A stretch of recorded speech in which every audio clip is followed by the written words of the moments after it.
black people are not the original inhabitants of South Africa, which, in fact, they're realizing that now. When they claimed that they owned all the land, the original inhabitants, of whom there are not many left, said, excuse me, no, we were the original inhabitants. You guys were migrants here as well, which they were. Okay, the original inhabitants of southern Africa are called the Khoi-San.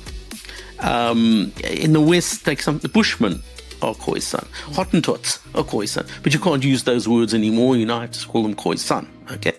So in this man's logic and statement, he states that Africans are not the original inhabitants of Africa because they migrated from Central Africa down south, and that the real original inhabitants of Africa are the Khoi-San, and he refers to them as Hottentots, which is a derogatory term used by racist colonial settlers to refer to the Khoi-San. He claims that the Khoi-San are not African because in his statement is that Africans were not the original inhabitants, the Khoi-San were.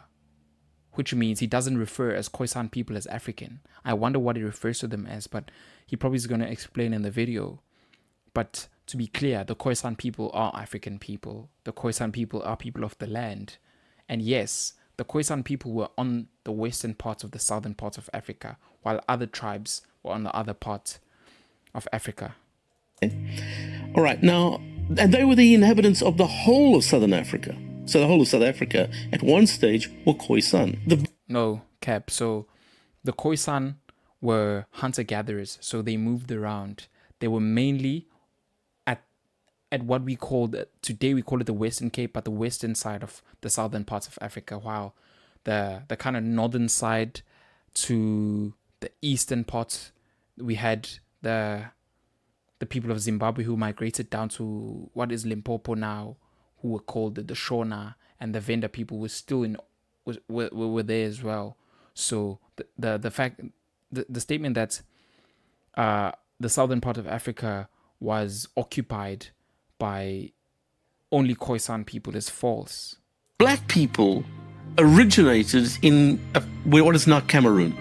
That's where they... Hold on, Khoi-San aren't black? No. What are they?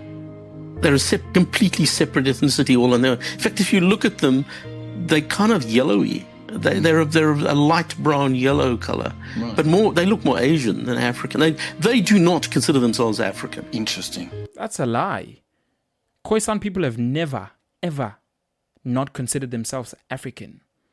Khoi-San people are as African as they can be. So in this man's logic is that you are only African if you have melanin. So the fact that Khoi-San people have a lack of melanin because of how they are, with their skin being a little bit yellow bone skin, and the pigmentation of their skin is not very melanated, so very dark.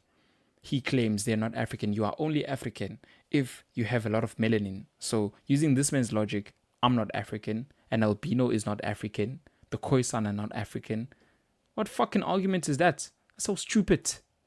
When the white guys arrive in Cape Town, so 1652 is when Dutch guys arrived there. At that stage, you could have divided South Africa almost exactly 50-50, what's now South Africa. The western half of the country was entirely Khoi-San. There were no black people there. None at all. Only Khoi-San. This man continues to spew the craziest bullshit I've ever heard. There were no black people. There were Khoi-San people. Khoi-San people are black. The Khoi are black. We call them the Khoi. The Khoi are black. They black South Africans. So we're Cape Towners, all that area, Khoi-San people. The northern part of the country did have black people. They'd started arriving, and they were still migrating. How long have they been there in the northern? Well, it's a moot point, and people have debated it. It would seem that black people had probably started arriving. It's not moot at all. It disproves your logic. The fact that you said the southern part was only occupied by the Khoi-San, and then you also stated that, in fact, there were also other black people on the northern part, is not a moot point. It disproves what you just said. In the northern parts of South Africa, maybe 1,000 years, something like that, about 1,000 years before whites got there, right up in the north, okay? And they've been slowly moving south because it's an empty space. I mean, one of the things about Africa is it's very empty. Up until the 1950s. I cannot believe this man uses the myth of an empty land to justify his logic. The myth of an empty land is some sort of justification for colonization. So the colonizers, the colonial settlers that came to the southern part of Africa said the land was vacant. It wasn't used. It was empty. That's why we took it. The land was never empty. The land was ours. The land was being used. The fact that the land was empty doesn't mean it wasn't owned by the original inhabitants of that land. I can't believe he still uses it. It's a historical fact that the land was not empty. The myth of an empty land is a real thing. You can go Google it. It was used to justify colonization. It's crazy. It's been disproved so many times. I can't believe this man continues to use it. It's his statements and arguments and logic used in what he says proves that he's so illiterate. He's so blinded by ignorance and racism and supremacy and white supremacy that he believes that all of this is true, and in his head that the Khois are not black people because they're yellowy. They look more Asian than black, because in his head there's a certain stereotype of a black person. That's racist mentality. That's white supremacist mentality, and unfortunately it's colonial settler mentality that we have to deal with in South Africa every fucking day. Africa was very empty. It's the population exploded because white colonists, the naughty white colonists, put hospitals there, and there's been a huge population. Way, bro. I can't believe this man. So he claims that Africans only had a population spike when the white colonists came with hospitals. Like, we weren't procreating before they came here. Africans were already making babies. Africans were already creating familial bonds, communal areas before you all came. What argument is that? The statement is so false. There was actually a spike in the population around the world, not just in Africa, around the world. From the 1600s up to the 1900s, there was a major spike in the population of people that occupied Earth. It's not only in Africa, and it wasn't because of hospitals. It was just because of evolutionary change, and the Industrial Revolution created such a space that people procreated more, people had more children, because times were not as precarious as the past. Explosion since the 1950s, but Africa was really very empty up until then, and so tribes moved around and just occupied new empty territory. So the guys coming down from the north, who called the Bantus, it's called the Bantu expansions. Yes, so he uses the Bantu expansion as a justification of what he's saying, but the Bantus are not just black. The Bantus are a tribe from Africa. So the Bantu people the Dus actually came from Central Africa, migrating down south, but a lot of them moved down south, landing in the Limpopo area down to KZN. The Dus then were named Bantus because Bantu means people of the Ntu came. When they came here, they then dispersed into different tribes, becoming the Zulus, the Xhosas, the Pedis, the Vendas, and then that's how everything just came about. That's what he's going to say. I know the Bantu expansion history.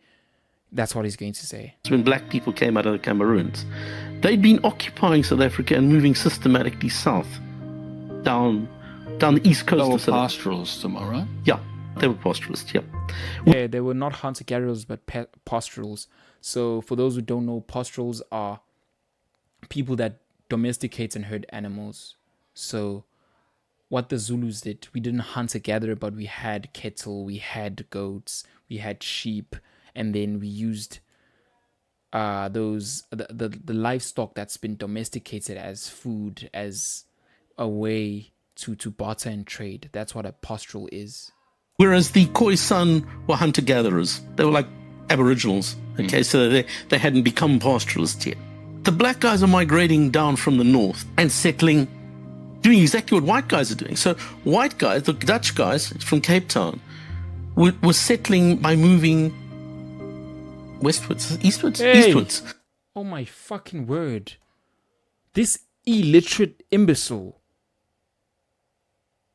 I cannot believe what the fuck he just said. He just said the Bantus were doing exactly what the colonizers were doing, which was migrating. No. A clear colonial move is more than migration. Migration is moving on the same piece of land. So the fact that the Bantus were on the central part of Africa, they migrated down to the southern part of Africa, which is okay. The colonizers came from Europe. They crossed the seas to South Africa to subjugate people, oppress people, kill and rape.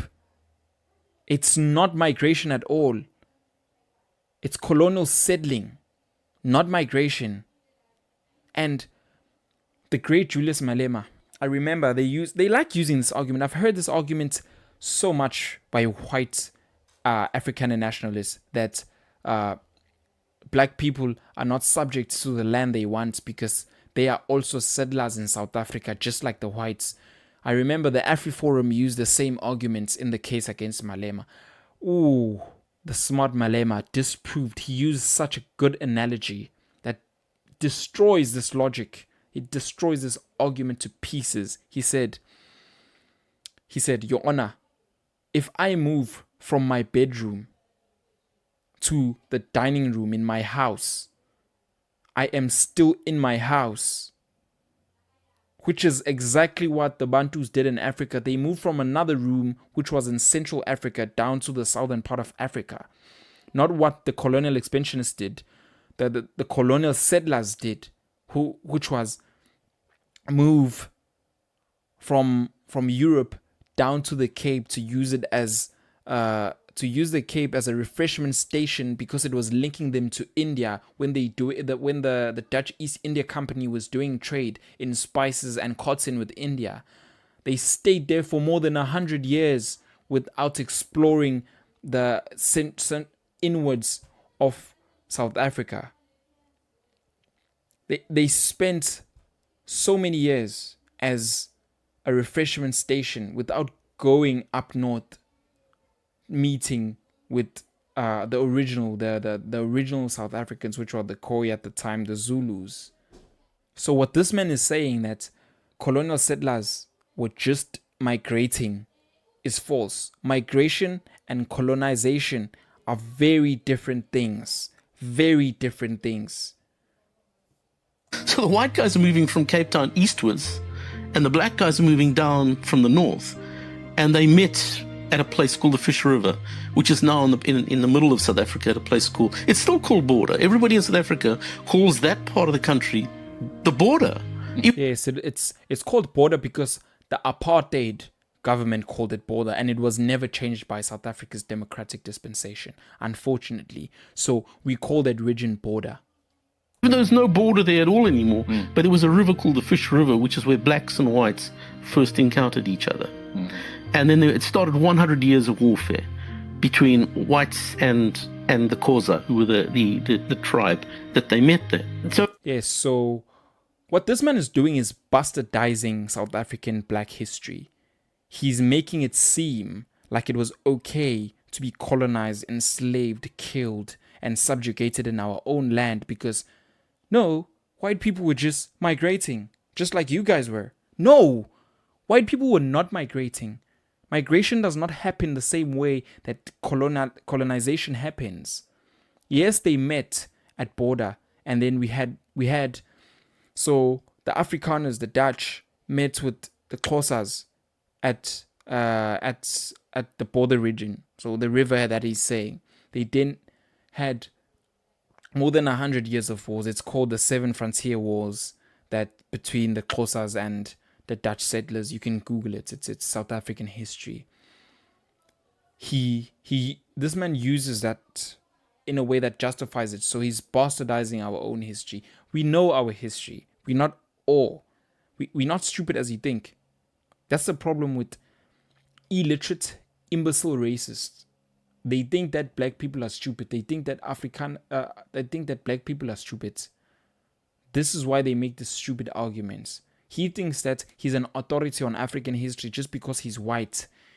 He's so ignorant and consumed in his white privilege that he continues to spew this. And I cannot believe that the anchor on this interview and this podcast did not challenge him enough on the points that he makes. He's just speaking on a tangent, making fallacies and wrong statements.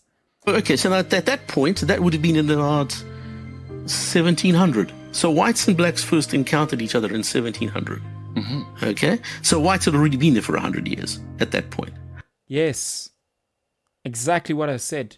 White people had already been in the southern part of Africa as a refreshment station.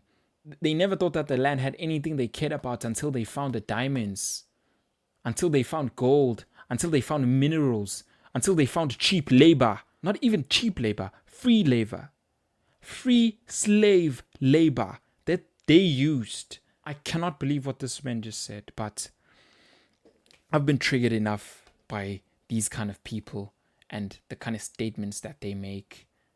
It's fallacies. So, and it saddened me that when I was reading the comments on the video, a lot of people were agreeing with this man. Yet this man is spewing the craziest piece of fucking bullshit ever. Lies after lies.